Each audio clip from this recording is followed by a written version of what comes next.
The Tony Hawk games dominated the PS1 and PS2 eras, with the games often being one of the top sellers in their year of release.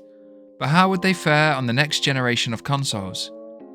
Tony Hawk's Project 8 was the first to make the leap to the next gen, and with that came a new engine and playstyle. This was my first playthrough of the game, and here's my 2 cents, or pennies. I'm English, so it's pennies. Released in 2006, this game went back to its roots to be an out-and-out skateboarding game. They jumped to a level of realism that was yet to be seen in a Tony Hawk game, but still kept some of the charm of stringing together million-point combos. The level areas were greatly improved to give a sense of skating in real-world locations, and the missions available to the skater were things that could almost be achieved in real life. This isn't to say that the game was perfect though. Playing through Project 8 was a bit of a chore for me. The first 30 minutes of gameplay, I was blown away at the new graphic style and the way the game felt. The jump to PS3 meant that players looked so much more realistic. I was so used to the PS2 engine that it didn't even feel like a Tony Hawk game. The game was a little janky, but I decided to put this aside and really enjoy the new direction. However, after a bit of time, it did become an issue. It was harder to see where you're going, and turning corners meant that the camera changed at such high speeds that I'd often hit objects in the street. I felt that this was still playable though, and gave the developers the benefit of the doubt with high hopes that the following games would build on this and smooth out the jankiness.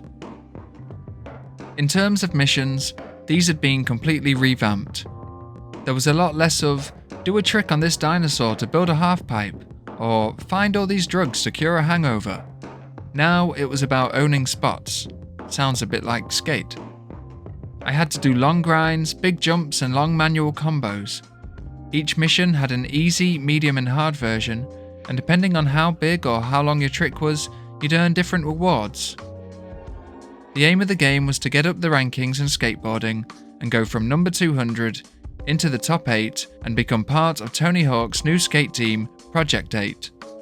As more and more missions were completed, new areas would be unlocked, along with sponsor deals and the chance to meet professional skaters. By the way, why don't you like this video if you're enjoying it, and subscribe if you want to see more. It really helps the growth of the channel and gives me the motivation to continue to make more late reviews. The open world map featured several sections, the first of which being Suburbia. This was a small neighbourhood with a few houses, back gardens and streets to do some tricks on. It was a very small tutorial style area that really set the tone for the game. It stuck out for me as it felt like I was skating back at home in real life, trying to grind curbs and build homemade ramps out in the street. This already had a very different feel to the previous Tony Hawk games, as it was built on a location that everybody playing could relate to.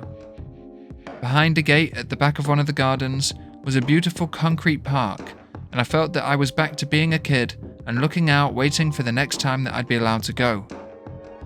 Once unlocked, it was perfect, and straight away I was able to meet Rodney Mullen and do some challenges for him. A cool feature in Project 8 was that whenever I met a pro, I automatically unlocked a short video of them, and so I didn't need to wait until the end of the game to see the pro videos.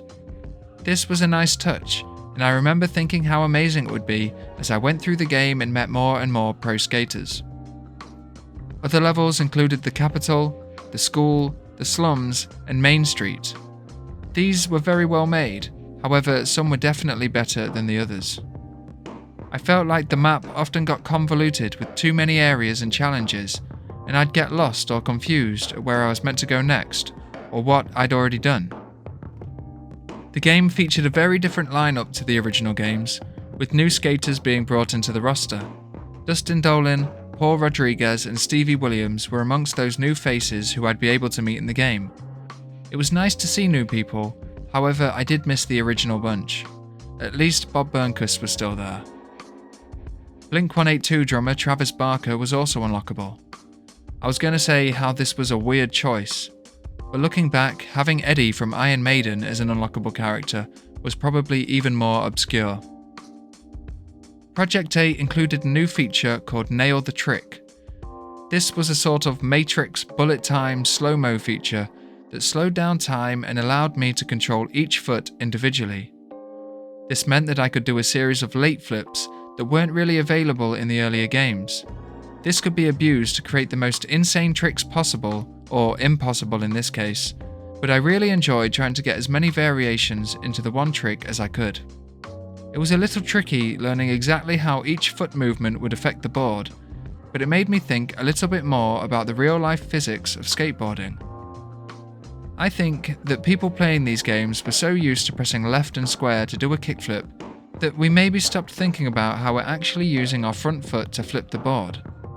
It was a nice feature, and although it literally distorted time and took me out of the zone a little bit, it was a welcome new addition and fun to use.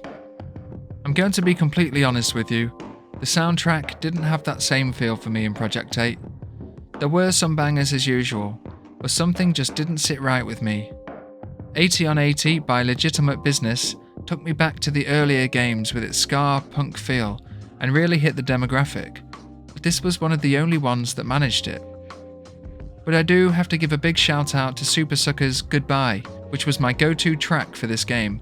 The chaotic punk rock and guitar solos was great to listen to when thrashing up the skatepark sections. I'm not sure why the music didn't stick with me. Maybe it's because it was my first playthrough and I didn't have that sense of nostalgia. And maybe in a few years I'll go back to this and have a different opinion. Tony Hawk's Project 8 was a big change to the formula, and in a lot of ways it did a lot right. It went back to the roots of skateboarding and made everything a lot more real, but lacked a story with any real value. The game felt more like a grind, constantly being reminded of the ladder that needed to be climbed in order to get into the top 8. It was an interesting direction to take in the Tony Hawk series, and I could really sense the potential in the future games that were to come. They just needed to smooth it out a little bit more. So thank you for watching this late review on Tony Hawk's Project 8. Let me know what you think of the game down below in the comments. And if you've enjoyed it, why don't you check out the rest of the late reviews on the Tony Hawk games that I've done here so far. Thanks again, and I'll see you in the next one.